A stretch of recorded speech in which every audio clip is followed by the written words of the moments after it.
এখনো সংকটাপন্ন সংঘর্ষে আহত চট্টগ্রাম বিশ্ববিদ্যালয়ের আন্তর্জাতিক সম্পর্ক বিভাগের শিক্ষার্থী ইমতিয়াজ সায়েম রয়েছেন লাইফ সাপোর্টে। যদিও ঘটনায় আহতদের বেশিরভাগই সুস্থ হয়ে ফিরেছেন বাড়ি, তবে আহতরা এখনো ভুলতে পারছেন না নৃশংস হামলার বিভীষিকা। জীবন মৃত্যুর সন্ধিক্ষণে ছেলে, তাই গেল 3 দিন ধরে পার্ক ভিউ হাসপাতালে আইসিইউর সামনে সন্তানের সুস্থতার অপেক্ষায় চট্টগ্রাম বিশ্ববিদ্যালয়ের আহত শিক্ষার্থী ইমতিয়াজ উদ্দিন সায়েমের বাবা মা। সন্তানের কথা বলতেই আবেগ আপ্লুত হয়ে পড়েন মা শাহনাজ জামির। প্রতিদিন ঘর থেকে বের হতেই মাকে ফোন করা ছেলের এমন করুণ দশা কোনোভাবেই মানতে পারছেন না তিনি। অপেক্ষায় আছেন ছেলের মুখে মা ডাক শোনার, চান সন্তানের উন্নত চিকিৎসা। আপনারা সবাই দোয়া করবেন আমার ছেলেটা যেন আগের মতো আমাকে আম্মুকে ডাক দিতে পারে। আমি সবার কাছে চাই আমার ছেলেটা যেন আগের মতো আমার কাছে দাঁড়াইতে পারে। এই মুহূর্তে যে ট্রিটমেন্টটা চলতেছে অবজারভেশনে, তো আমার যেটা ধারণা আর কি, যে আরও একটু মনে হয় আপডেটের প্রয়োজন।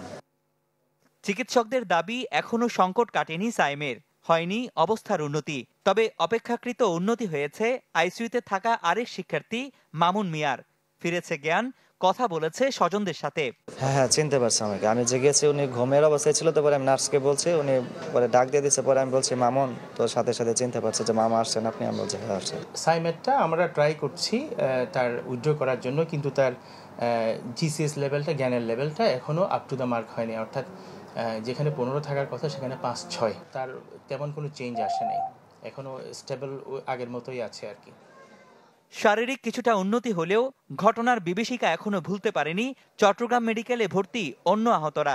আমাদের দুইজন ওখানে ফেলে দিছে, আমাদের অনেক ভাইরা ছুটে আসতেছিল, তবু আমরা উঠে আমি ওরে নিয়ে আসতেছিলাম। এমন সময় পেছন থেকে বড় একটা ইট এসে আমার মাথায় পুরো ঘাড়ে এখানে পড়ে।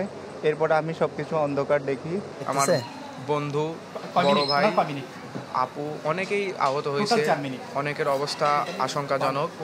আমি চাই দ্রুত সময়ের ভিতরে অপরাধীদের সুষ্ঠু বিচার হোক।